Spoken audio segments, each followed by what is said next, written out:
Mahindra EPC irrigation limited की ओर से मैं आप सभी लोगों का तहे दिल से स्वागत करता हूं। मेरा नाम संजय पाटोड़े है और मैं प्रोजेक्ट मैनेजर हूं। आज हम करजत में सांगवी एक छोटा गांव है, उस गांव में एक आसिम सेन करके किसान है, उनके यहां पर हम सर्वे करने के लिए आए हैं।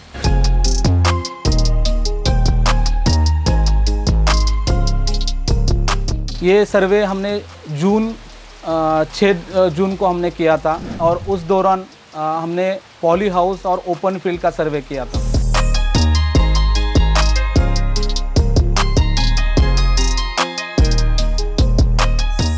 इस सर्वे के दौरान हमने कुछ इंफॉर्मेशन कलेक्ट की थी, वो आपके साथ शेयर करना चाहता हूँ। जिसमें पॉली हाउस था, पॉली हाउस के जो स्ट्रक्चर है वो स्ट्रक्चर के हमने हाइट ली थी और उसके डायमेंशंस लिए थे।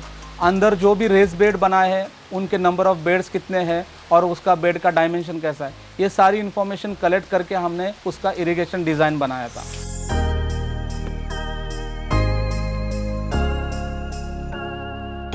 कि जो भी क्रॉप रहेगा, मतलब वहाँ पर सब्जियाँ हो सकती है या कॉन्टिनेंटल क्रॉप हो सकते हैं, उसके लिए वो हम डिज़ाइन करेंगे एक मल्टीपर्पज़ इरिगेशन सिस्टम का। और जो ओपन फील्ड था, तो ओपन फील्ड के इसमें हमने जो बाउंड्री प्लांटेशन है उसका डायमेंशन लिया था फील्ड का।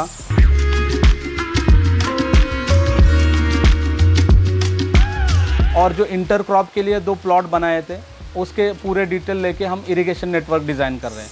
तो ये सारा field information, right from water कैसा रहेगा, पानी की क्वालिटी क्या है, ज़मीन की परत कैसी है, ये सारी इन्फॉर्मेशन लेके हमने उसका एक सिस्टमेटिक डिज़ाइन बना के और उसका कोड बना के सर को शेयर किया था। उसके बेसिस पे उनको ऐसा लगा कि जो भी किसान इस तरह की टपक सिंचाई लगाएंगे तो शायद उनको ये बहुत महंगी पड़ेगी। तो आज फिर से दोबारा उन्होंने हमारे साथ में चर्चा की और इस चर्चा के दौरान उन्होंने कहा कि मेरा जो उद्देश्य है ये टपक सिंचाई लगाने का, इसमें बहुत सारे किसानों का हित जुड़ा हुआ है। तो महिंद्रा कुछ ऐसा सिस्टम बनाए ताकि जो आजू बाजू के करजत के किसान लोग हैं उन लोगों को ये सिस्टम बेहतरीन तरीके से उनके खेत में लगाई जाए और उससे उनको अच्छी तरह से आउटपुट मिले या यील्ड मिल जाए। महिंद्रा ईपीसी इरिगेशन लिमिटेड इस प्रोजेक्ट में एक अपॉर्चुनिटी के तौर पे देख रहा है कि किसान लोगों को किस तरह से वो सर्विस दे पाए और अच्छी से अच्छी सर्विस दे के किसानों की वृद्धि करें। ये मोटो रख के हम यहाँ पर आ चुके हैं और शायद ये मोटो हमारा कंप्लीट हो जाए।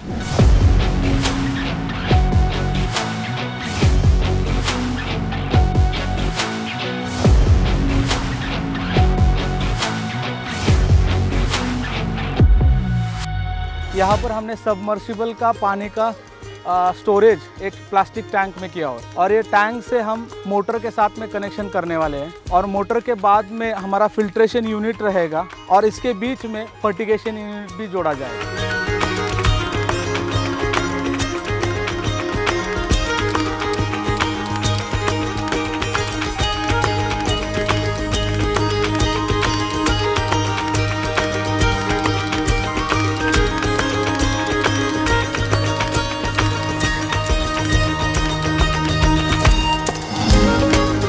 तो कुल मिला के हम फर्टिगेशन के साथ में इरिगेशन भी कर रहे हैं।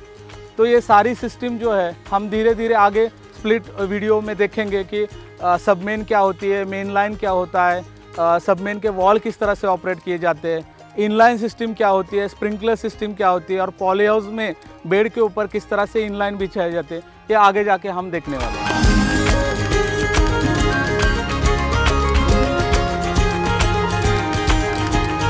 जो भी हमने डिज़ाइन बनाया था, डिज़ाइन के हिसाब से हमने यहाँ पर 6 सेक्शंस बनाए थे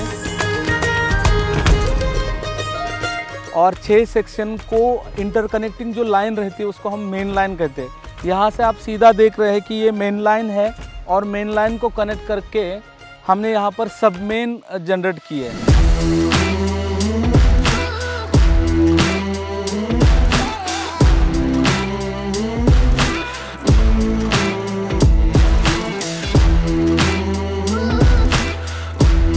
यहाँ सबमेन का इंस्टॉलेशन किया है और सबमेन को कंट्रोल करने के लिए एक कंट्रोल वॉल बिठाया है। इस वॉल को हम ओपन और क्लोज कर सकते हैं। आगे हमने जो भी प्लॉट, मतलब ये हमारा वॉल नंबर 3 है, तो वॉल नंबर 3 के हिसाब से हमारा जो प्लॉट डिज़ाइन किया हुआ है वहाँ पर हम जो फसल लेने वाले हैं वो वेजिटेबल क्रॉप्स है।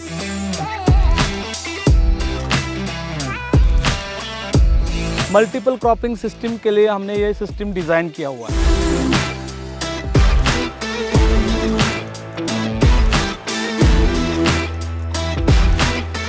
अभी हमने देखा कि यहाँ पर हमने इनलाइन का इंस्टॉलेशन किया है।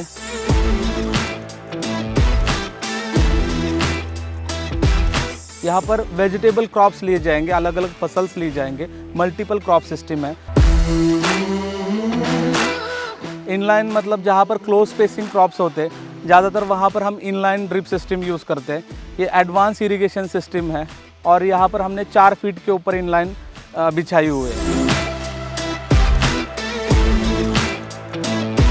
इसके लिए हमने क्या किया कि पीवीसी पाइप के ऊपर हमने छेद बनाया और छेद में ग्रोमेट और टेक ऑफ डाल के एक पॉली ट्यूब का कनेक्शन बनाया हुआ है और ये कनेक्शन जो है हर एक 4 फीट के ऊपर लगाया है ताकि हम अलग अलग फसल ले सके, मल्टीपल क्रॉप ले सकते। और यहाँ पर हमने क्या किया है कि ये ट्यूब को हम डायरेक्ट इनलाइन के साथ में कनेक्ट कर सकते हैं। ये जो इनलाइन ट्यूब है इसमें हर एक 40 सेंटीमीटर के ऊपर ड्रिपर होता है। जब भी पीवीसी पाइप में प्रेशर आ जाता है और पानी आ जाता है तो यहाँ से ये ड्रिपर से पानी टपक जाता है। ये तो ड्रिपिंग सिस्टम यहाँ से स्टार्ट हो जाती है। इसको हम इमीटर कहते हैं और हर 40 सेंटीमीटर पे इमीटर होता है। तो जैसे जैसे ये वेटिंग पैटर्न क्रिएट करता है मिट्टी के ऊपर ताकि फसल को पूरा वहाँ पर फील्ड कैपेसिटी मिल जाए, तो उस हिसाब से हम खाद और पानी दोनों भी इस ड्रिप लाइन के थ्रू दे सकते हैं।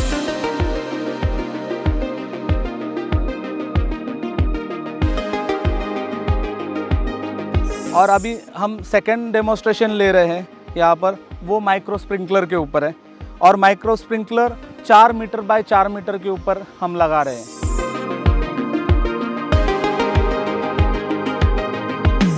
और इसका जो टोटल फ्लो है पर स्प्रिंकलर का वो 40 से लेकर 50 लीटर प्रति घंटा है। तो इस बेसिस पे पूरे प्लॉट में ओवरलैपिंग सिस्टम के साथ में डिज़ाइन किया हुआ है।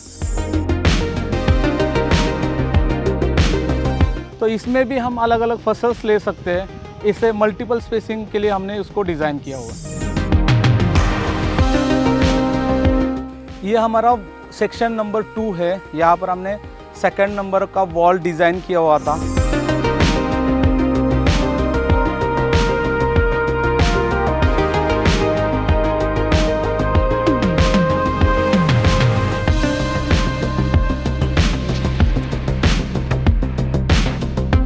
और ये पॉली हाउस के अंदर हमने ट्विन लाइन इरिगेशन सिस्टम डाला हुआ है। मतलब क्या, एक ही बेड के ऊपर 2 लैटरल्स है ताकि इस क्रॉप का, इस फसल का वाटर रिक्वायरमेंट पूरा कर सके। तो यहाँ पर भी हमने क्या किया है, पीवीसी पाइप के ऊपर छेद बना के ग्रोमेट टेकऑफ से एक कनेक्शन निकाल के यहाँ पर इनलाइन बिछाई हुई है। और इसका जो ड्रिपर का अंतर है वो 40 सेंटीमीटर है। हर 40 सेंटीमीटर के ऊपर ड्रिपर रहता है ताकि पूरा बेड हमारा प्रॉपरली इरिगेट हो जाएगा। प्रॉपरली मतलब वहाँ पर पानी गिर जाएगा ताकि टोटल जो वाटर रिक्वायरमेंट रहेगी फसल की वो पूरी हो जाएगी। तो हमने इसका इरिगेशन शेड्यूलिंग, फर्टिगेशन शेड्यूलिंग बनाया हुआ है और वो हम क्रॉप के ग्रोथ के हिसाब से वो हम इनको दे देंगे।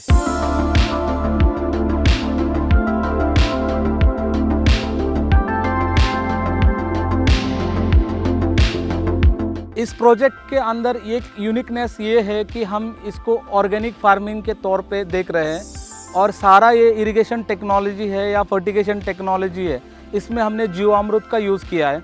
जीवामृत का जो भी सॉल्यूशन रहेगा वो डायरेक्टली पंप के द्वारा अपने मेन लाइन में इंजेक्ट हो जाएगा और मेन लाइन के थ्रू जो भी नेटवर्क है, स्प्रिंकलर नेटवर्क है या स्प्रिंकलर का प्लॉट है, ड्रिप का प्लॉट है या पॉली हाउस का प्लॉट है, जो भी फसल रहेगी आगे जाके उसको ये सारा जीवामृत मिल जाएगा।